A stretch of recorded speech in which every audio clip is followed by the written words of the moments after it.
12th of April. I left Utah 2 weeks ago, following the 2-lane highways north until the mesas gave way to pine and rain. The Land Rover felt heavier on the climbs, its tires still carrying the red dust from the basin. Every time the engine coughed, I caught that same metallic scent that lingers after a storm, the kind that hides in sand long after lightning has passed. Nights on the road were quiet.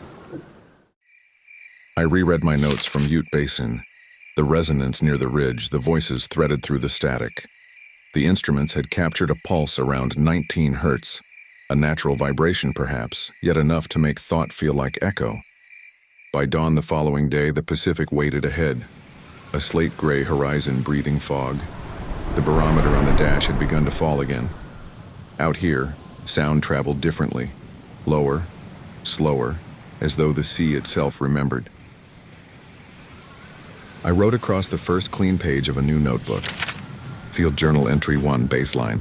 Objective: investigate recurring light phenomena and reports of sea voices. Approach: standard observation and interview protocol. The rain came in fine needles. Somewhere beyond the mist, a bell tolled once from the cliffs. I thought of Shiprock, of the man who warned me to stop recording, and wondered how far a voice could travel before it changed its shape. 13th of April. Black Hollow was less a village than a handful of weatherboarded houses clinging to the coastline. Paint stripped white by salt. Windows boarded against the wind. Only the store and harbor office still traded. I parked near the pier and walked the single street. The air smelled of kelp and kerosene, gulls circling overhead. Most doors were shut, yet light showed through one window. A small shop marked Hanlon's Goods and Post. Inside, an elderly woman named May Hanlon sold coffee and stories in equal measure. The room was warm and close, filled with the hiss of a kettle and the scent of rope tar. She eyed the notebook in my hand before speaking, as though she'd been expecting it. "You're here about the lanterns," she said. Her tone was matter-of-fact, not fearful. The way locals discuss tides or bad weather. "They come after a wreck," she continued. "Always after. Fishermen say their soul's trying to find home again. You'll hear the bell first, then the light." She poured 2 tin cups of coffee and slid one toward me across the counter. Steam curled between us like smoke. "When did you last see them?" I asked. She looked toward the fogged window. "Last winter. My husband was still alive then." The silence that followed carried its own weight, not grief but acceptance. After a time, she reached under the counter and drew out a folded nautical chart. Edges softened by years of salt air. She spread it flat, anchoring the corners with mugs. 6 small crosses had been penciled just offshore. "No wreckage ever found," she said. "No survivors either." Outside, the wind scraped at the boards. I thanked her, closed the map, and noted the observation in my field log before stepping back into the chill. Field Journal Entry 2. Atmospheric pressure stable. Audible hum from hollow beneath cliff registers at 19 hertz, matching Ute Basin resonance. Possible geological continuum.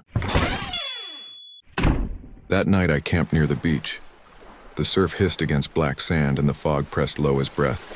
At 2:11 a.m. a light appeared offshore. Small, gold moving against the wind. Then another, then 3. They rose and fell like lanterns carried by a tide that wasn't there. And somewhere beyond the breakers, a bell rang once through the fog.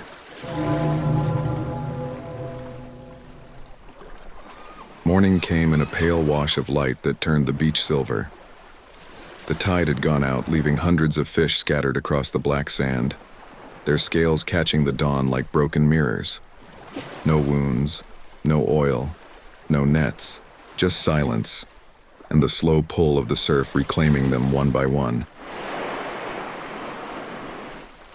The Coast Guard called it a pressure event. The villagers called it payment. May's words still echoed as I followed the cliff road north. Past fields of scrub and the skeletons of old boats half buried in the dunes. She had mentioned an old sailor who'd seen the lights closer than anyone. His name was Jonas Reeve. His house appeared suddenly through the fog, a leaning shack of weathered boards, rope coiled like sleeping snakes along the porch, rusted lanterns swaying in the wind. He was already outside, mending a net that looked older than either of us. "You'll want coffee first," he said, as though we'd already spoken. We sat on the steps, the air thick with the smell of salt and tar. "They come when the tide breathes wrong," he told me, staring out toward the gray horizon, like something down there's exhaling. "You feel it first, in the floorboards, in your bones, then you see the glow." He didn't look at me while he spoke. "Those who follow the lights," he said quietly, "don't come back the same. If they come back at all." I asked if he'd ever tried.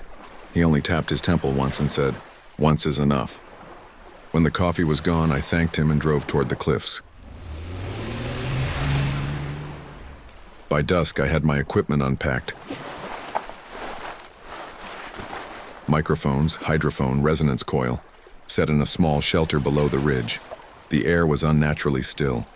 At 23:47, the first pulse hit the recorder. A deep vibration rising from the water. Seconds later, the sea began to glow from beneath. Faint blue light rippling through the fog.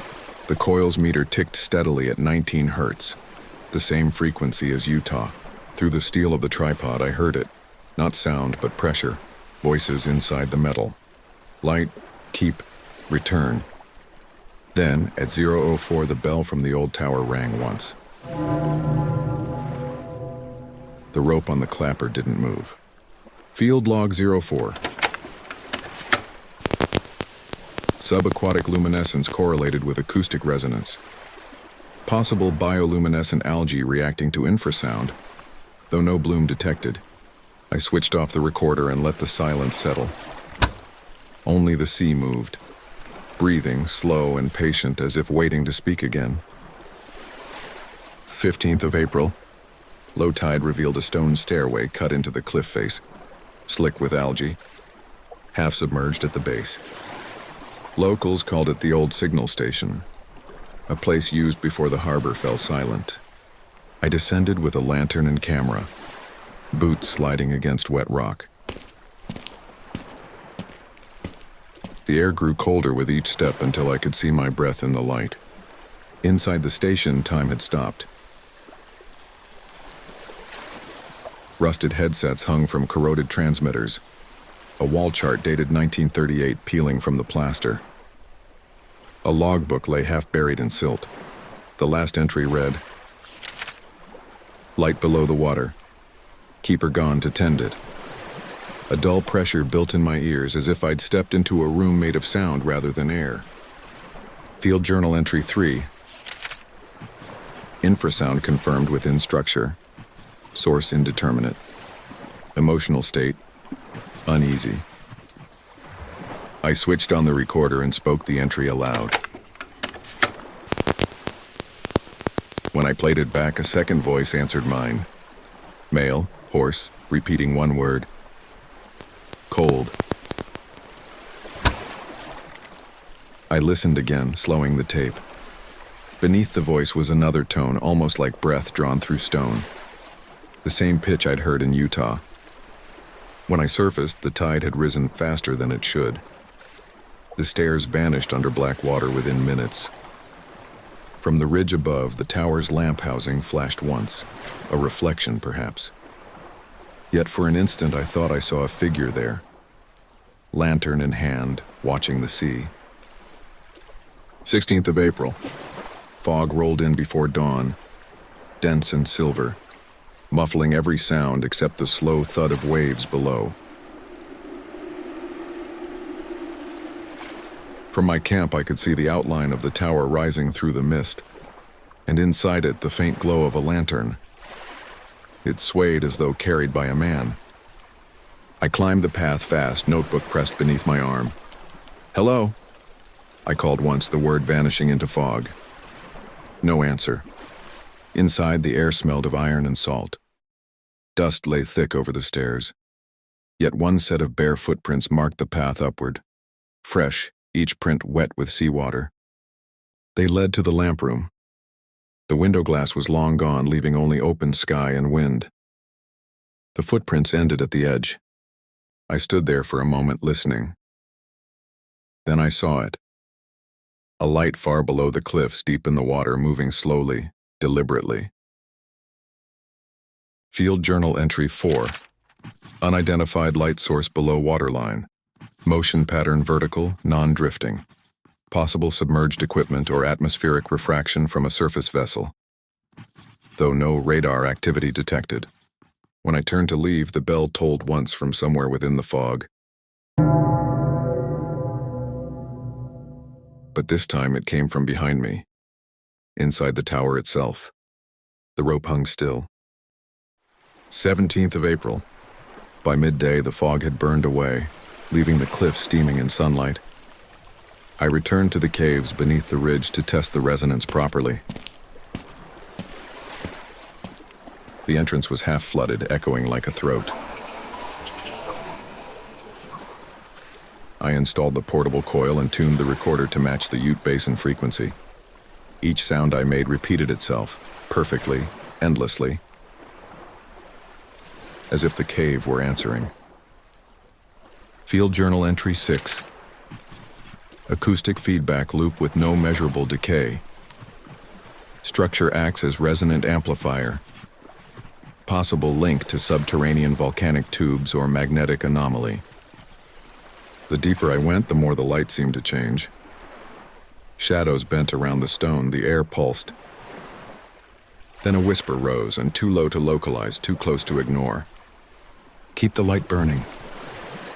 It wasn't my voice. The lantern flickered once, dimmed, then steadied again. I stood still until the echo faded. When I finally left the cave, the tide had crept up to my boots. And from somewhere inside the rock, I could still hear the hum.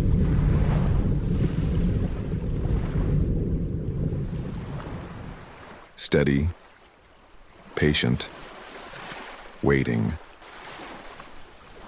18th of April. The storm came up from the south at dusk. I could smell it before I saw it. The taste of copper in the air. The deep vibration through the ground that always precedes thunder.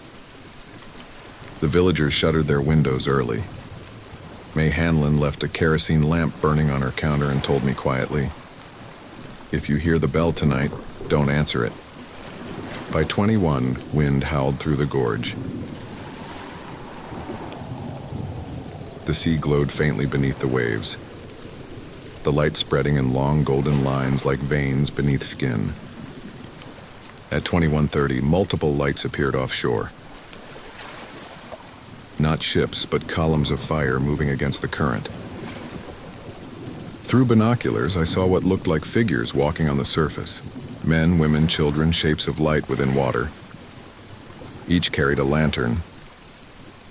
I heard the bell again.